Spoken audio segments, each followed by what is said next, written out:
Coffin Corner podcast is live once again with the good doctor, one of the co-founders of Baseball Prospectus, Dr. Rany Jazayerli. My name is Soren Petro. We're talking Royals baseball tonight.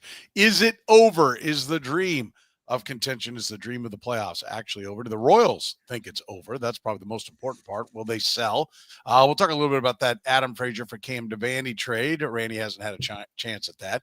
John Rave has a 2-homer game. Fluke or a sign of things to come? How to handle the fifth starter spot. Anything left for the Royals to try to do to add to this ball club? We're talking about all of it right here on the Coffin Corner podcast. You're listening to the Coffman Corner Podcast, the most in-depth analysis of the Kansas City Royals, breaking down the Royals like no one else can. Coffman Corner is hosted by Rany Jazayerli and Soren Petro. Rany is a co-founder of Baseball Prospectus, author of Rany on the Royals, and a former columnist for Grantland, The Ringer, and The Athletic. Soren is the award-winning afternoon drive host of the program on Sports Radio 810 WHB in Kansas City. Coffman Corner is proudly brought to you by David Starnes Allstate Insurance, covering all the important things in your world. Home, business, life, and even the fun stuff as well. Motorcycle, boat, ATV, you name it, get with Dave and he'll have you covered. Give Dave and his crew a call at 816-781-7331. Visit them online or stop into any of their locations, including North Kansas City, Liberty, and Branson, Missouri. Don't put those insurance needs off any longer. Get with Dave today. He'll give you peace of mind for the things in your life most important to you. And now, here are your hosts, Rany Jazayerli and Soren Petro.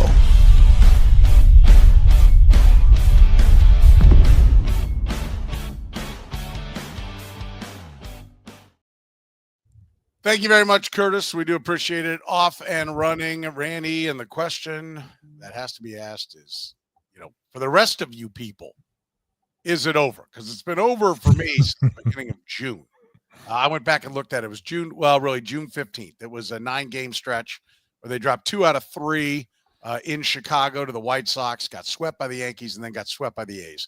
That was when it ended for me. The rest of you have continued to hold out hope against hope that it could still happen. Is it now over in your mind, Rany? Well, you know me, Soren. I'm cursed by an analytic brain, so nothing for me is binary, right? It's never 100% to 0%. It's always probabilistic. There's always a chance, but it seems like every week there's another game that just makes you feel like it is over. We talked. I said earlier this season, the breaking point for me was the game where the Royals had the tying and winning runs and scoring position in the bottom of the ninth, and Jack Caglione hit into a game-ending double play. But this week, only 3 games, but this week brought yet another reminder that, it's probably over, because it actually looked for a brief shining moment on Friday night. Like the Royals plan was going according to plan, right? They had brought in Adam Frasier in a trade over the All-Star break. They somehow get a 2-home run game from John Rave to tie the game in the top of the 9th inning. And then Adam Frasier, in his first at bat as a Royal this season, comes off the bench, hits a 2-run double in the top of the 10th inning. And you're thinking, maybe this is the start of something. But no, they gave up 3 runs in the bottom of the 10th and lost the game. And that was just another nail in the coffin for me against a team, not a terrible team, but a team that they have to beat if they are going to make the playoffs. The Marlins are one of many teams in baseball right now that are in that 450 to 500 winning percentage range. Below 500, but not terrible. They had to win 2 out of 3 in the series, and they did not. And, just looking at it statistically, Fangraphs, they came into this weekend with I think an 11 to 12% chance of making the playoffs. They're down to 8%. That's what losing 2 out of 3 to a beatable team when you're already on the fringes of the wild card race. That's what's going to do for you. I think 8% sounds about right. They could make the playoffs, but they have to have one of their 24-6 runs like they had in 2014 for that to happen. It's borderline miracle mode right now. And I just think that those odds are too low to plan around it. And therefore the Royals, with the deadline coming up in 11 days, they need to plan accordingly and they need to sell. It's from a standpoint of decision making by the organization, they need to make decisions over the next 11 days like it is over. Yeah, and obviously, like I said, I've been at this point for a while. I think I understand. How'd you put it? Probabilistic. Probabilistic. Yeah, that's what it was. I get it, and but there is an element of like, okay, it's 11%. But what I would offer you up on that is, and you would do this if you had the time, right? If the only thing you and I did was like figure out Royals baseball, we would go look at the 11% that have made it and say, is there anything that those teams that represent the 11% that made it, or now the 8% that made it, is there anything that looks like this team? And I think what you'd find are some really good teams that had some injuries that started getting their players back. You'd find some teams that, acquired pieces at the deadline or, what have you. I'll bet they don't look like this offense. Like, I'll bet you there is probably at most in all the history of baseball, one team that was this bad offensively that somehow found the cure for it, that was ranked down at the bottom in all the offensive categories, that somehow then found a cure, to at least make that better. I get it. It's 8% based upon, all the teams that have come, but they don't have the pieces. I think the other thing, when you then say, okay, what will it take for them to get there? And the answer all along, the only solution the Royals have had up until now is largely that, well, the guys we got will get better. There's no reason to think that's going to happen. Not in the quantities that they need it. That's why it's been over for me. Like, nothing has changed. Literally nothing has changed. When they weren't good enough to win more than one game against the White Sox and A's, while also taking a pantsing at the hands of the Yankees in their own place. Right. That's it. They've now, what are they? Something like 6-16 in series. I mean, that's the other thing is like, kind of the game because of that one, what was it, 15-2 stretch? 16-2, the first time in 47 years, and like they're wasted. They completely wasted it. Yeah, it's doing all the lifting. That is the part that stands out. So if you take that out at 14 games plus on the 14 games, they would be sitting here now 18 games under. Mm-hmm. Right? So the rest of the time they're awful. Like, they literally lose. Like, I mean, to their credit, I mentioned the time where they got swept 2 out of the 3 when they lost 3 series in a row and got swept in there by the Yankees and A's. Usually they don't get swept. Like, that's been the thing that has given hope, I think, and early on gave me hope was like, how many years did we say like, well, if you take out the 12-game losing streak and the 10-game losing streak, this team is really, just a ways away. Or if you could just win one game in these series, well, they were doing that. That's what they were doing. They were looking like they might be a good team that was just cold, but they could fight you and find a way to, at least stay in the hunt, stay in the fight, right? Like they hadn't just rolled over and said, scratch my belly, which was what they do when they're a 100-loss team. But it's now it's clear that they just do that again and again and again and again. And it's because they're not good enough. Like, I don't think they're that far away, but I mean, I think, Randy, that even begets a little bit of, they may not be that far away right now, but how much, like, I do kind of question, like, without Seth Lugo and with Cole Reagans hurting right now, till Cole Reagans comes back and looks like Cole Reagans, like, I'm kind of nervous big picture wise because Lugo walks after this year and Bubic walks after the next year.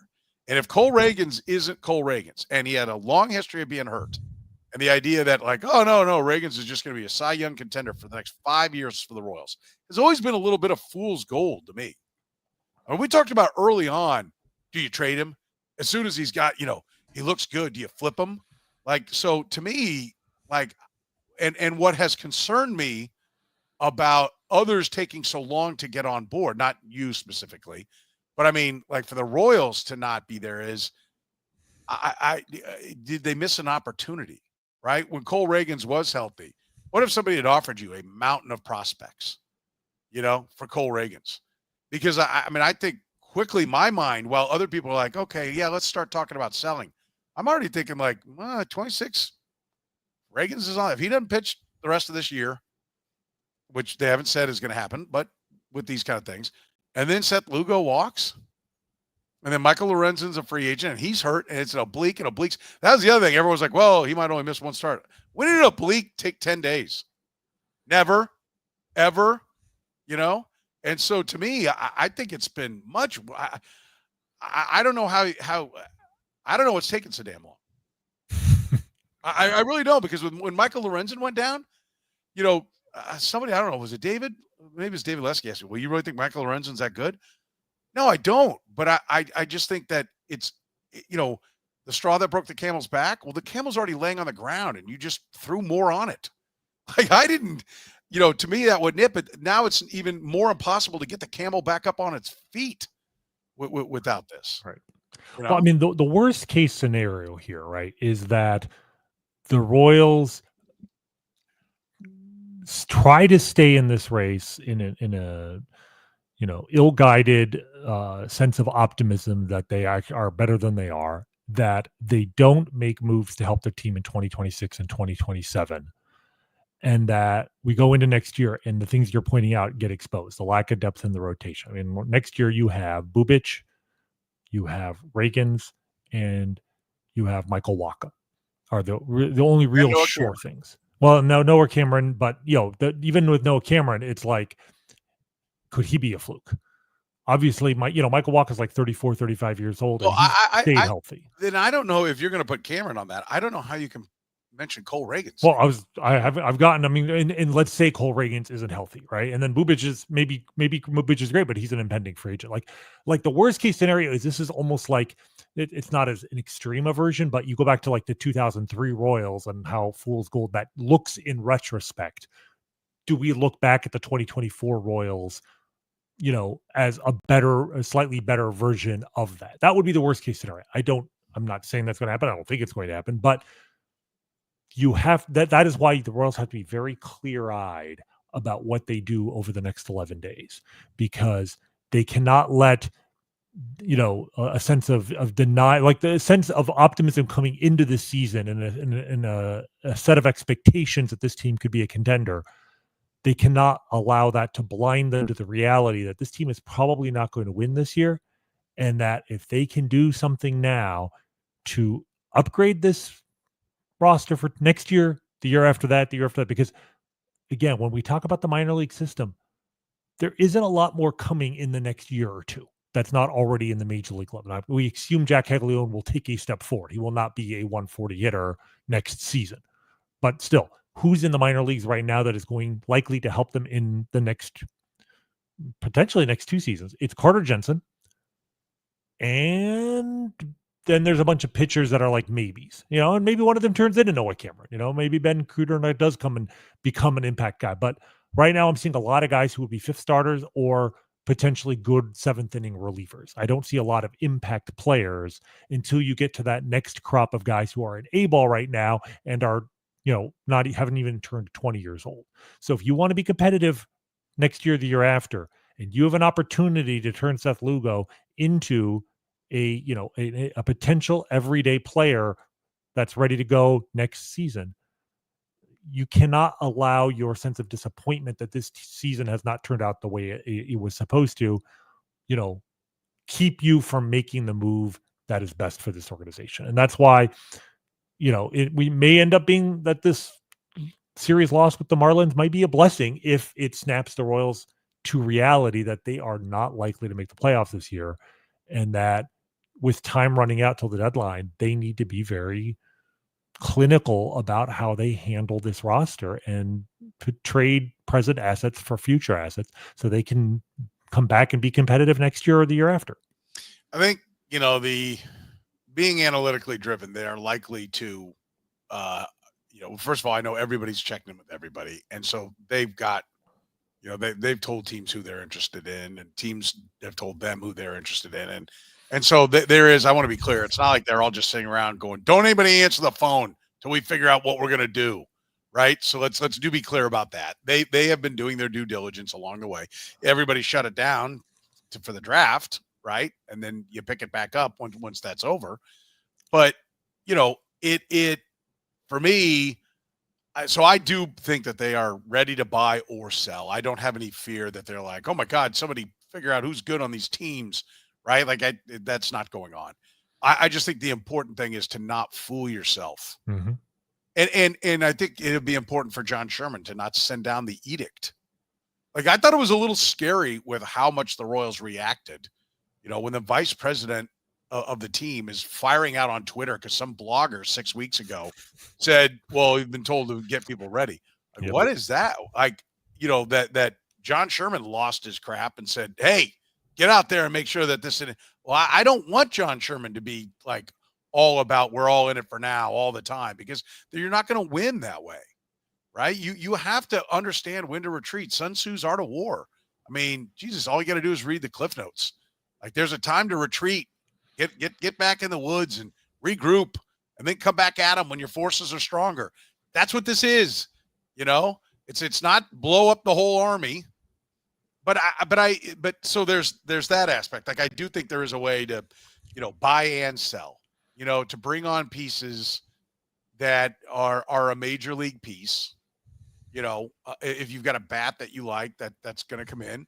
You know, I mean, if Seth Lugo would bring you a lesser hitter than Seth Lugo is pitcher, but you've got 3 years of team control, and he's a solid. Like, if you got what? Give me a Royals outfielder from the past that you think is a plausible trade for the value of Seth Lugo to have control for like a prospect you offer 6 years, or for whatever, like prospect or guy in the bigs. Like, what should he be like? Because I'm thinking, like, if you traded him, if you could get David DeJesus for him. I love David is always my go-to guy. Like a guy who's people like, he wasn't a star, but I'm like, he didn't move the needle, but he was a good player. Yeah. You know, who could play every day for a competitive team and fit. I mean, compared to like having what the Royals have in their outfield right now, David DeJesus would be manna from heaven. You know, so yeah, I mean, they're and that caliber player, it's plausible to get a guy like that, maybe even as a prospect. Certainly, you know, like with 2 or 3 years of club control. I want to bring up something from this Marlins series that I think is very relevant here, which is I mentioned, you know, Friday night it looked like the Royals were in an excellent position to steal a win. They were down in the ninth inning. You know, got an unexpected home run from John Rave. Adam Frasier did what Adam Frasier was brought in to do, and they still lost. Why did they lose? Because Kyle Stowers is unconscious. All right. First player in Major League history to hit 5 home runs in a 2-game span, in which one of those 5 home runs was a walk-off. All right. And you know, sandwiched around, you know, an appearance in the All-Star game. How did the Marlins get Kyle Stowers? Do you know? No, but now I'm intrigued. You should be very intrigued. They got him at the deadline last year for a starting pitcher. And that pitcher wasn't even very good. They traded with the Baltimore Orioles, and which was the absolute perfect trading partner, because the Orioles, as bad as the Royals have been at developing hitting over the last few years, you know, certainly coming into the season, there's been a terribly disappointing season in Baltimore, but coming into the season, you know, I'm not sure any team in baseball developed hitters as well as the Orioles did. And certainly their strategy under Mike Elias has been draft college guys, with the exception of Jackson Holiday. Almost all of their top first and second round picks have been college hitters. And they've just done a phenomenal job of picking the right guys. I guess Gunnar Henderson was also a high school guy, but also like turning these guys into like elite hitters. So they had more hitters than they knew what to do with. They had guys in their minor league system that were trapped. And at the same time, they desperately needed a starter. The Marlins traded them Trevor Rogers, who wasn't even very good. He's a left-handed pitcher. He had a 4.53 ERA and a 4.43 FIP at the time of the trade.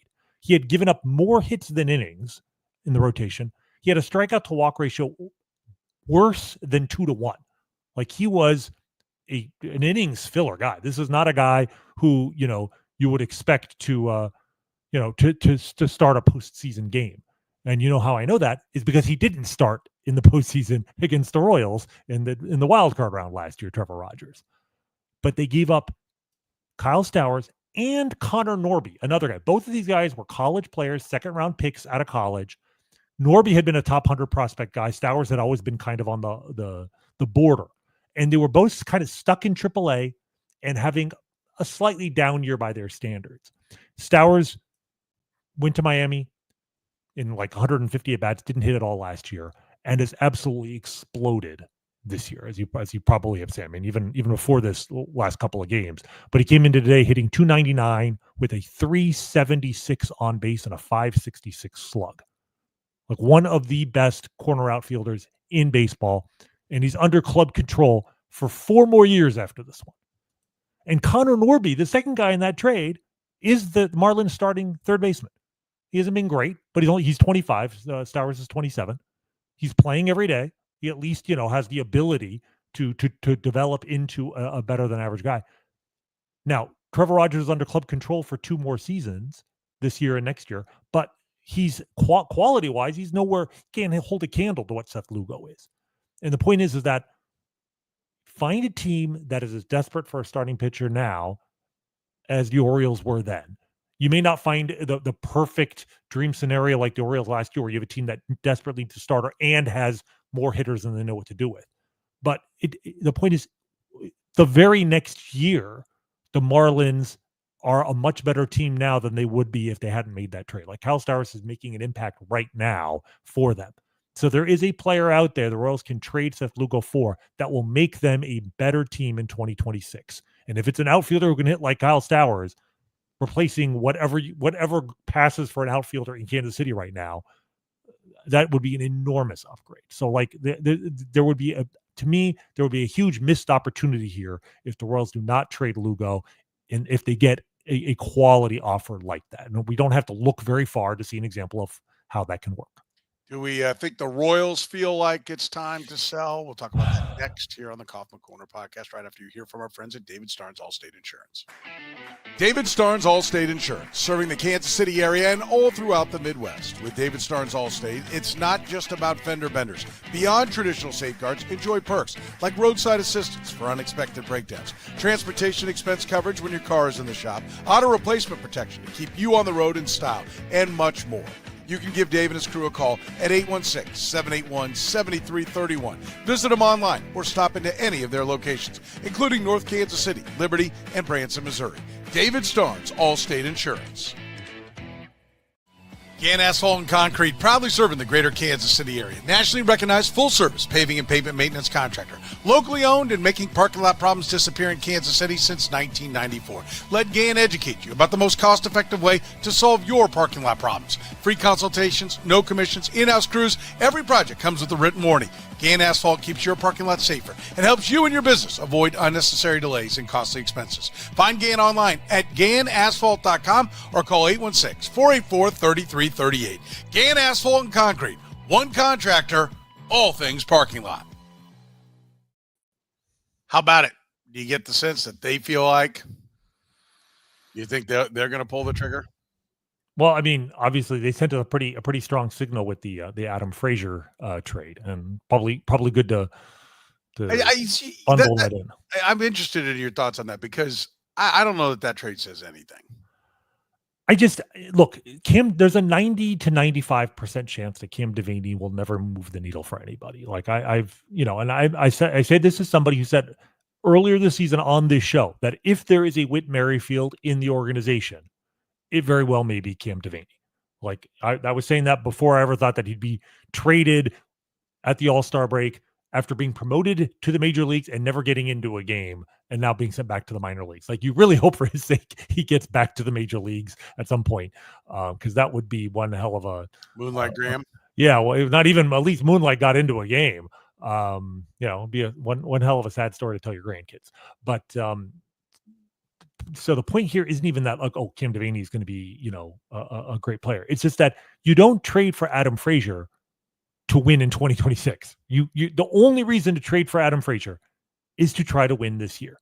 And so my concern is that, what it's saying about where the organization was at the All-Star break this year is they absolutely considered themselves to be in it enough so that they were willing to trade not one of the top 5 prospects in the organization, probably not one of the top 10, although I will say Fangraphs had Cam Devaney rated as the 10th best prospect in the farm system about 6 weeks ago when they did their annual rankings of the Royals' top prospects, obviously before the draft. But the point is, he's not nothing. And the reason they ranked him there is because he does seem to be a better player now, even at age 28, than he was as recently as last year. He's made some swing changes. He was hitting for power he had never shown before. And to me, it's just like, if you need a guy who can come up and play multiple positions and, come off the bench, you might as well just give a spin with the guy who in the organization, where if it turns out he's good, you have him under club control for 6 more years and he's making the major league minimum. Yeah, Adam Frasier probably makes the team a tiny bit better this season than Cam Devaney, just if you look at it probabilistically, again, because we know Adam Frasier is a major league player, at least, even if he's not a particularly good one. But it's, half a win, maybe at that much. Like, to me, it's just like that you're giving up a fair amount of risk that Devaney turns into something for a very small reward. And you last year's team I could justify, because last year's team was like right on the edge of making the playoffs. I just feel like where the Royals were at the time they made that trade, it did not jibe for me with their actual odds of making the playoffs. They made that trade like a team with a 50-50 chance of making the playoffs, not a team with an 11% chance to make the playoffs. I do hope that they are looking at their, at their odds today with more realistic vision than they did 4 days ago. Because this is not a team that should be continuing to buy. This is a team that should be, at the very least, holding for the next week. Let's see what happens against a very, very good Cubs team at Wrigley Field. If they come out, if they have a 5-1 week, okay, then they're back to 500 and we can reassess. But at this point, you have to think there's probably more likely to go 1-5 than 5-1. And if they go 1-5 or 2-4, then you have to sell. You have till the 31st. You have to make moves for the future. Scott Sharp on New Day with SSJ, our morning show on 810, said that, the deal for Michael Lorenzen came together in about 45 minutes. The deal for Lucas Erceg took like 9 days. Like trying to figure out what all, get each side. And it makes sense. Erceg was a unique player because you're trading for a guy who's a major league ready now guy who's also got 5 years of club control. Right. Like, it was very difficult to price that. And I give the Royals tremendous credit because it looks like they got themselves like, a long-term impact reliever and didn't give up anything that they're going to miss. So credit to them for taking the time to get that trade right. But my point is, tomorrow there's 10 days left. Mm-hmm. So if you're going to do that, if you're going to say, okay, it takes somewhere between 45 minutes and 9 days, then some of the deals, that maybe would have the biggest impact, you've got to start working on now. Yeah, absolutely. Especially honestly, if you put Seth Lugo out there on the morning of the 31st, you will be able to make a trade. That it's pretty straightforward. It's a very good talent, but it's for whatever, 2 months, it won't be difficult for other teams to price him. You don't want to wait, but you could do that. The question is, do you want to get creative and package him with, let's say, Steven Cruz or something else in order to get a true top 100, top 50 prospect? If the Cubs, are willing to give up Owen Casey, but not just for Seth Lugo, they need some future talent as well. That's the sort of creativity that requires a week or more to work out a deal. So my hope is, they're going to Chicago. I actually think Seth is starting against the Cubs on Wednesday, I believe he is slated to start the last game of the series. Someone in the comments correct me if I'm wrong.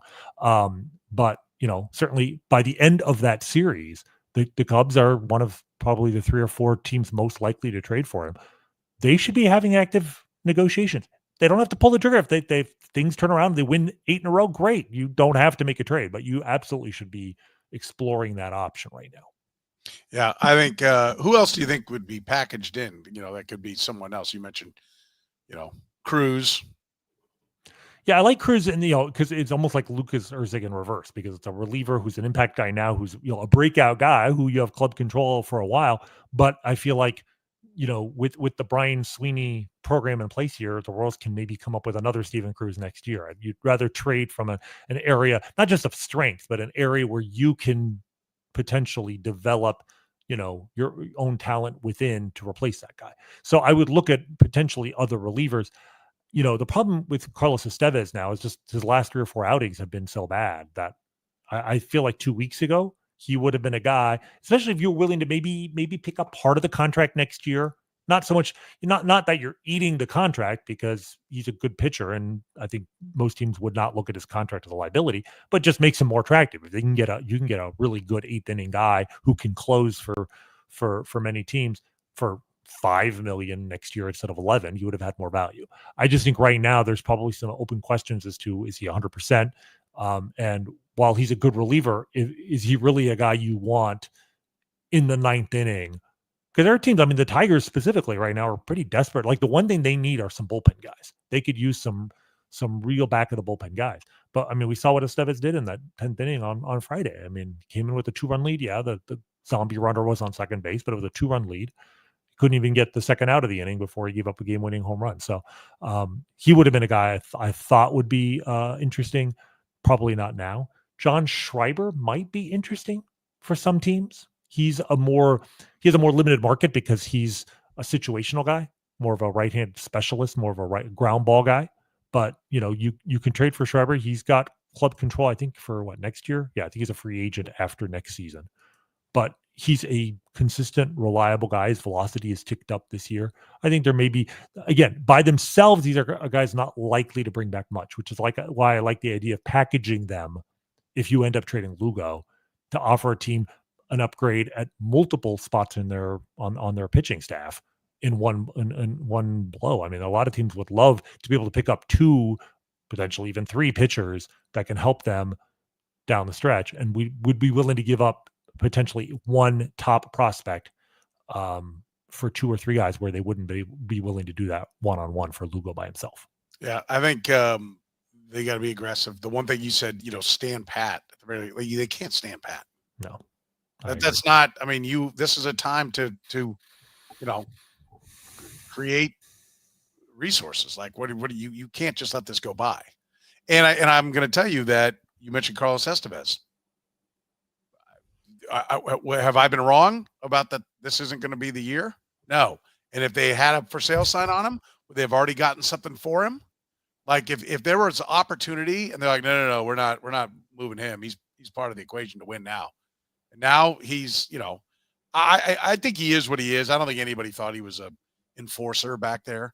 Yeah, I think everybody knows what he is. He's a veteran guy that should be able to move on from giving up the 2 runs against the Marlins and consistently have a guy on base every inning, but usually get it done and not fold when something bad does happen. Like, I don't think anybody looked at him and went, there is our lights out guy. They look at him as what he is, which is a valuable piece, which is a dependable piece for the back of your bullpen somewhere in there, So I don't think his trade value's toast by any stretch. But I think he is a great example of why, you needed to come to this conclusion a little bit sooner. Yeah. There's one other guy we have to mention. I think I mentioned him. This is probably the 2nd or 3rd year in a row I've mentioned him at the deadline as somebody. If the Royals are serious about being transactional, you want to, like, nothing would prove to me they're more transactional than this. Put Freddie Fermin out there. He's a really good backup catcher. Like, he's right on the border between being a backup and being a starter, right? He's like, in the role he's in where he plays about 50% of the time, he's a really valuable player. I mean, just look at wins above replacement. I mean, he's at 1.3 right now, halfway through the season, or just past. He's on pace for a 2.5 win season. He was a 3-win player last year, a win and a half the year before that, without ever being a full-time guy, right? He's 30 years old. He's not young. He's not old. He's probably going to be valuable for at least another year or 2. And he's under club control for 4 more years. But if you're committed to Salvador Perez, and more importantly, if you're taking the Carter Jensen, the real potential breakout here over the last month since he moved to Omaha, if you're taking that seriously, and I mean, literally today, I believe Baseball America moved him into their top 100 list. Jack Hecleone lost his prospect status. He's now no longer rookie eligible for next year. They replaced one Royal with another, put Carter Jensen in their top 100. I think you're starting to hear. I know he put on an absolute show in batting practice at the Futures game that opened a lot of people's eyes. And yeah, batting practice, but still, it was the Futures game and a lot of other great hitting prospects there. And even there, he kind of stood out. I think people are starting to notice Carter Jensen.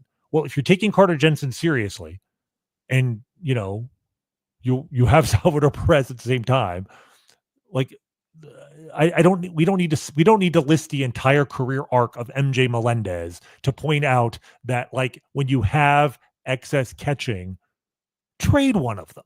Yes. Right? So Freddie Fermin, I think, would be a really interesting piece. Like, and this is where I talk about, like, if you're serious about playing for next year, because look, Freddie Fermin is a great guy. I'm sure he's popular in the clubhouse. The fans love him. Like, personally, I don't want to lose Freddie Fermin. He's been a great story.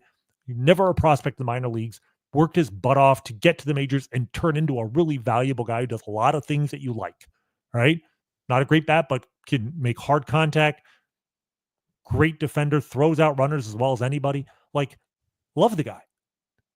But you know what? Other teams might love him too. And if we can get something that can actually move the needle for 2026, 2027, and then replace him with Carter Jensen, like, if you're not doing it, you better have a damn good reason.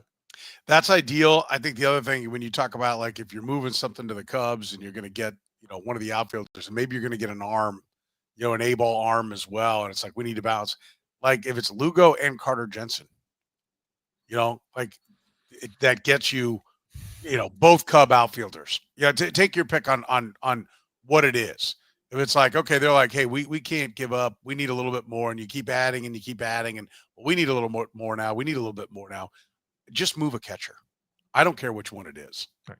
Like, show that you have identified what these guys are worth and that you can use what is your depth to fill holes where you don't have anything.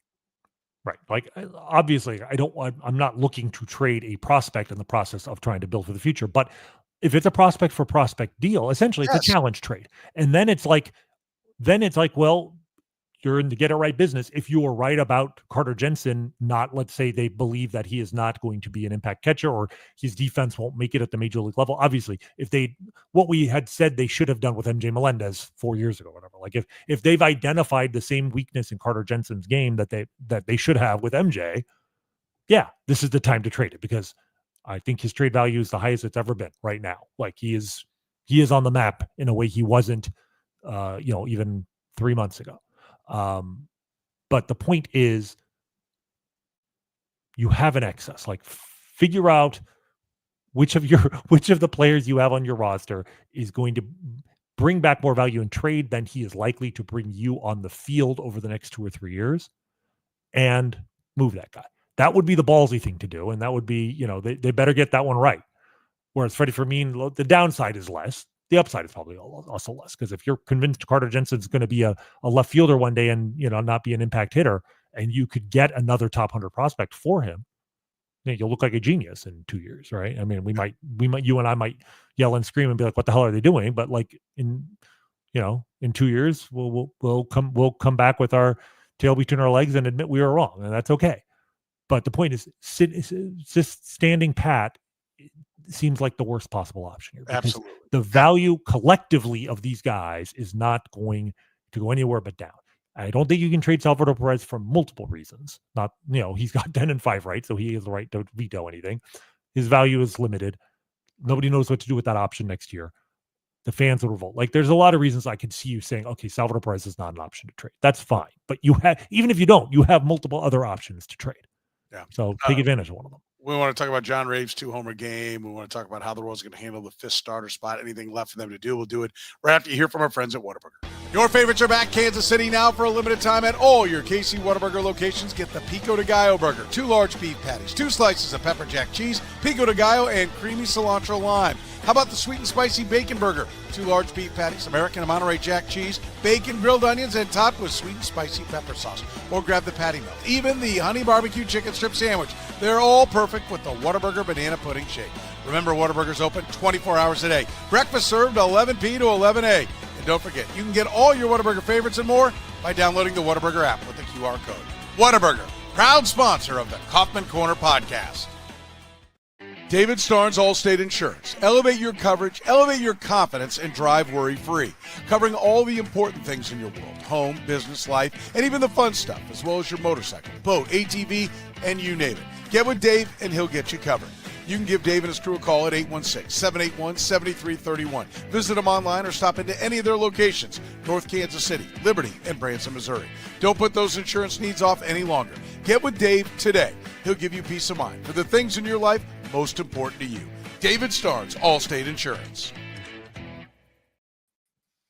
All right, let's talk about real quick before we get to John Rave. I want to just change up kind of the order. I think it fits better right here. Is there anything left for this team to do to help the ball club now? That'll get into my John Rave analysis. Okay, and it has something to do with coaching. We'll just put it that way. Beyond that, I think it's tapped. I don't think so. No. Like they brought up like Andrew Hoffman from the bull, to be in their bullpen, and I like Andrew Hoffman. I think was one of the three guys they got in the trade when they acquired Drew Waters for a supplemental first round pick. He was the second guy in that deal, and was actually like Jonathan Bolin, finally moved to the bullpen and was actually dealing in AAA before he got called up. I think over the last 6 weeks, he had 1 walk and 18 strikeouts. Then it goes out today and walks 2 batters, gives up 4 runs, although all 4 were unearned because the game should have been over. You should have been a 7-0 game, and Jonathan India boots a ground ball and ends up being 7-4. But like that's the caliber we're talking about now of talent available to them at the minor league level. Like it's relievers basically, which may come in handy on Tuesday. Or is it Tuesday? I think that they're gonna have a bullpen game with Michael Lorenzen out. Maybe Rich Hill comes up and gives them 2 innings or whatever, and adds a 13th or 14th team to his major league resume. Becomes, I haven't looked this up. I probably should. Probably the oldest player to ever pitch or play for the Kansas City Royals at 45. I'm trying to think of another 45-year-old who played for the Royals. Gaylord Perry, maybe? Yeah. I'd have to look it up. I don't think Gaylord was 45 when he was at the Royals. He probably, knowing Gaylord, he probably pitched for like 4 other teams after he left the Royals. But no, the Royals were his last team, but he was 44. I'm just looking this up now. Okay, so Rich Hill would probably be the oldest player ever for the Royals. But that's about it. Like short of, a month ago, we could reasonably talk about trading for an outfielder or whatever. At this point, I just think that would be very, very dangerous. I think this is the team on the field. This is, I'm trying to remember the Hoosiers quote from Gene Hackman, but like my team is on the field, right? The Royals team is on the field right now. What they, could have done, we'll talk about with John Rave if you want to get into that right now. I think, by the way, Gaylord Perry may have been 45 at the end of the year. At the end of the year, his birthday is September 15th. Let me see. His last game, you're right. He's September 21st was his final outing. So he was 45 years old. In a few days. Let me make sure, because he played for 2 teams that year. I know everybody tuned in today to find out about Gaylord Perry. Yep, he did. He was 45 years and 6 days old when he pitched for the Kansas City Royals on September 21st, 1983. However, Rich Hill is 45 years and 131 days. So he would still be the oldest Kansas City Royal ever, I believe, unless there's somebody I'm forgetting. So yeah, there you go. Did you? By the way, Gaylord Perry had a FIP of 369 for the Royals. Look, it was a different time. You could throw 83 miles an hour as a right-hander and be an effective starter. It was a different era. Yeah. It helped that you could also, scuff the ball 7 different ways on Sunday, and we'll go out there with like a Black and Decker in your back pocket, and no one would say anything. So he was a unique guy, that's for sure. Yeah, no doubt. But no, so the quick answer is there's not really any help. No, there isn't. There's just something to plug the hole. So that takes us to your John Rave opinion. My John Rave opinion. So here's Rany Rave. No, well, I mean, it's not just Rave, but like it's the bigger point here is this. So John Rave, first game after the All-Star break, came into the game, no home runs in his major league career. His OPS was, I think, under 500 at that point? Like, it was bad. He was having a bad season. We had already kind of written him off as a guy the Royals had tried for the season, gave an opportunity to, and it just wasn't working out. And then he goes out there and hits 2 home runs in his first game. 505 OPS going into the All-Star break. There you go. 235 slugging. And then he goes and hits 2 home runs. Well, what happened? I'm just going to read to you from Annie Rogers' column at MLB.com. All right, about John Rave. After she mentioned how he changed his number because Adam Frasier wanted number 26 back, so he switched to number 16. After that, this is what she writes. Quote, "It wasn't the only thing that was different about Rave on Friday. He spent the All-Star break across the state in Clearwater, Florida, driving into Tampa for 3 of the 4 days to hit at the recently opened Driveline facility. Rave has spent the last 2 off seasons working with Driveline in Arizona, and he met up with 2 of the coaches in Tampa over the break, Travis Fitta, who runs the new facility, and Elijah Boyer. Quote, we wanted a little bit of beach for relaxing, but also I need to get some things right, unquote, Rave said." I'm just going to leave it at that. John Rave, who went into the All-Star break with a 235 slugging average, no home runs in his major league career, goes to work at a new Driveline facility with coaches not employed by the Kansas City Royals, comes back out, and in his first game back, he hits a 3-run home run, pulls it to right, and then hits an opposite field home run to left in the 9th inning with his team down a run to tie the game. I'm trying to avoid using like opinion here and just present facts. But if you don't know where these facts are leading, then you must not have heard any of the podcasts you and I have done over the last year, 2 years, 3 years. Like, if you and I keep talking about Kevin Seitzer, but maybe it doesn't have to be Kevin Seitzer. Maybe just has to be some random guy at a Driveline facility in Tampa, Florida. Like, what are we doing here? Well, I hear where you're coming from, and I don't disagree. What I know would be said is, look, more and more guys have their own swing coach, basically. Sure. And that this was good that the Royals would say, well, we encourage them, whoever you're comfortable working with. Back in the day where they didn't want any of their pitchers, right, the long toss thing, they've come a long way. And absolutely, to the Royals as an organization, to their credit, they allow, if not encourage, their players to go and get outside feedback, and I think that's very smart of them. Yeah, so they have come a long way with getting on board with that kind of thing. And so I'm sure that they would say, this is great. We want him doing this.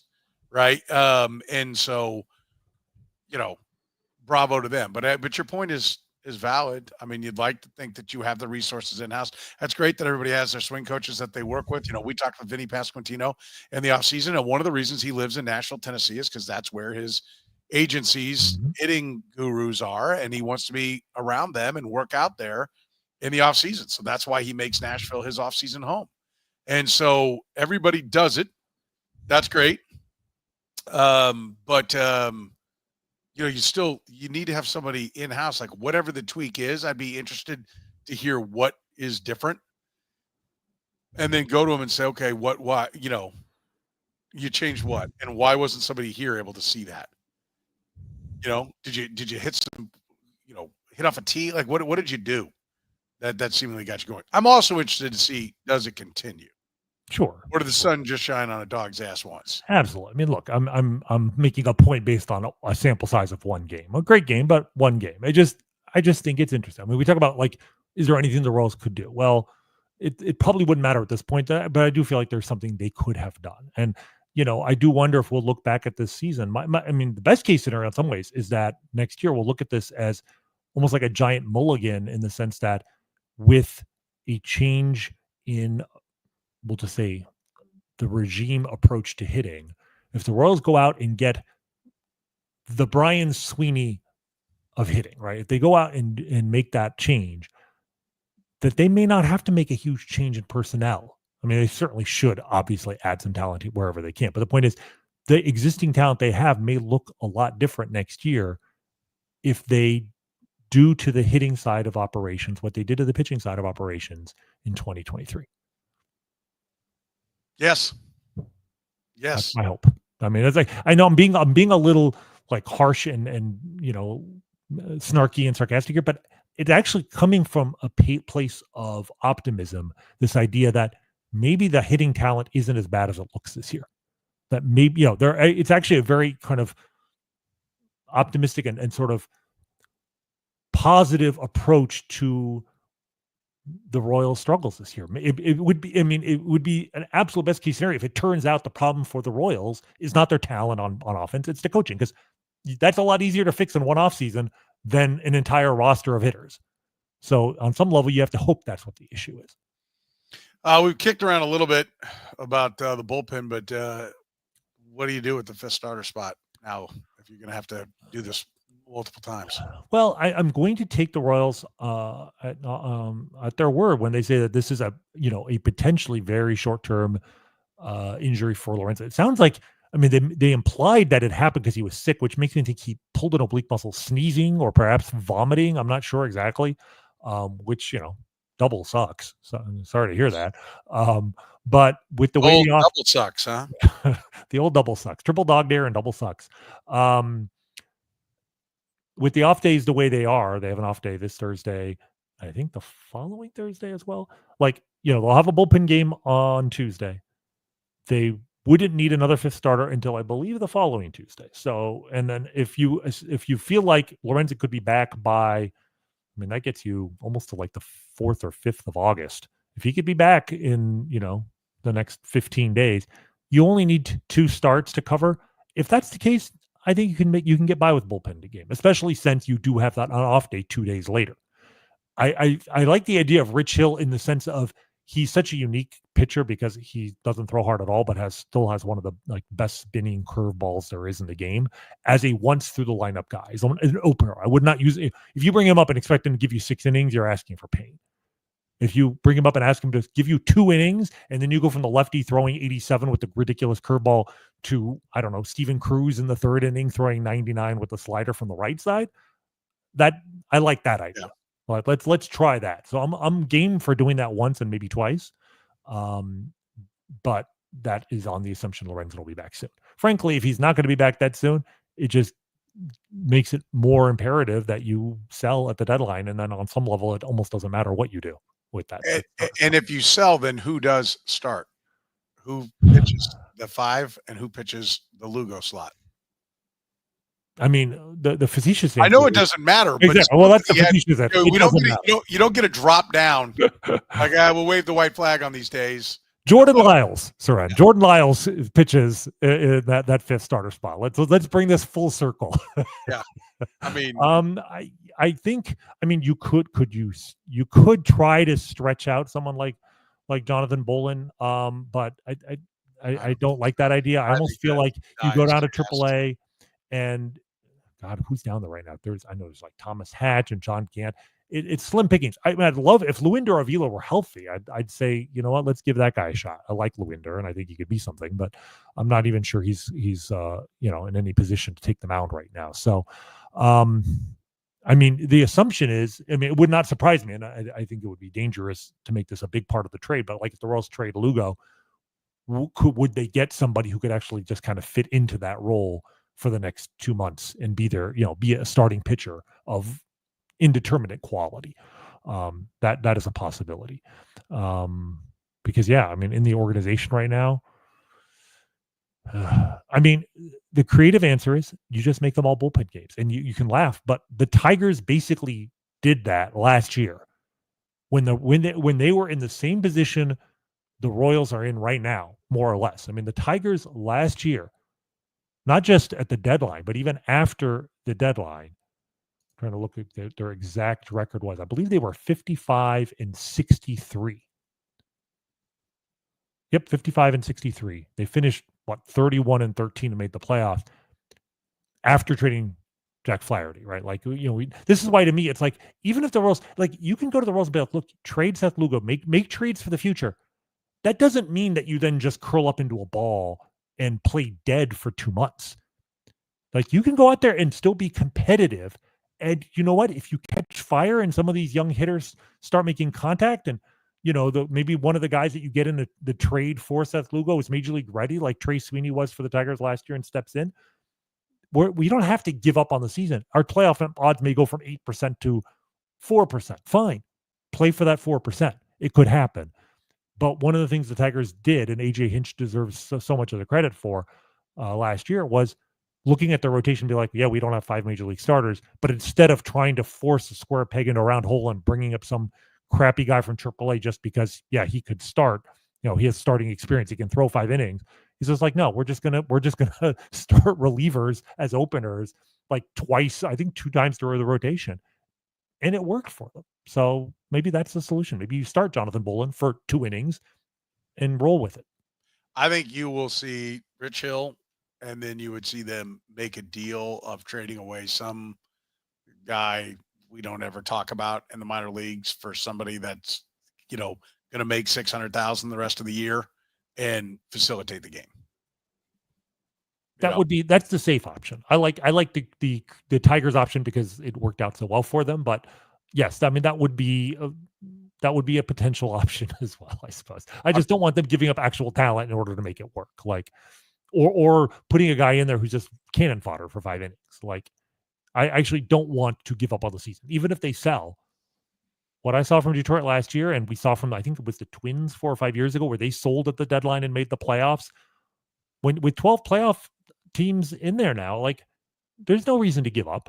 Like, yeah, make trades for the future, but from 7 p.m. till I guess 9:30 p.m. nowadays, like, you try to win, and there's absolutely nothing wrong with that. And I think a bullpen game can be a creative way to increase your odds of winning. And I think every team does, right? It's just a matter of, have you gutted the team of talent with whatever trades you've made away, and is there any fire or spirit in that clubhouse? Well, that's why they traded for Adam Frasier, Soren, to add some fire back into the clubhouse. So, I mean, you joke about it, but semi-joking. I'm semi-serious. I mean, they brought him in for a clubhouse absolutely as much as his talent. I firmly believe that. And that's my point, is that you still are trying to win.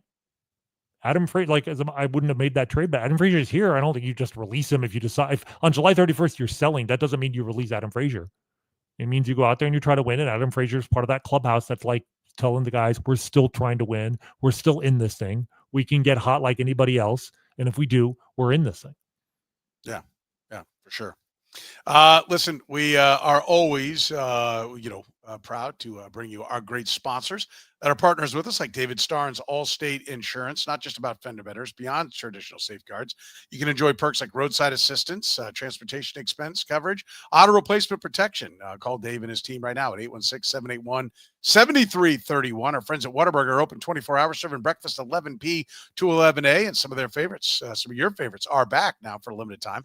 Pico de Gallo burger, the sweet and spicy bacon burger, the honey barbecue chicken strip sandwich, and my favorite, the patty melt. The banana pudding shake is an absolute hit. Check it out now. Like I said, Waterburger open 24 hours a day. And of course, our friends at Gann Asphalt and Concrete, proudly serving the greater Kansas City area, nationally recognized full service paving and pavement maintenance contractor, locally owned and operated, right here in Kansas City, making parking lot problems disappear since 1994. Let them educate you about the most cost-effective way to solve your parking lot problems. Find them online at GannAsphalt.com. That's GannAsphalt.com. One contractor, all things parking lot, Gann Asphalt and Concrete. For the good Dr. Rany Jazayerli, I'm Soren Petro saying thank you very much for joining us here on the Kaufman Corner Podcast.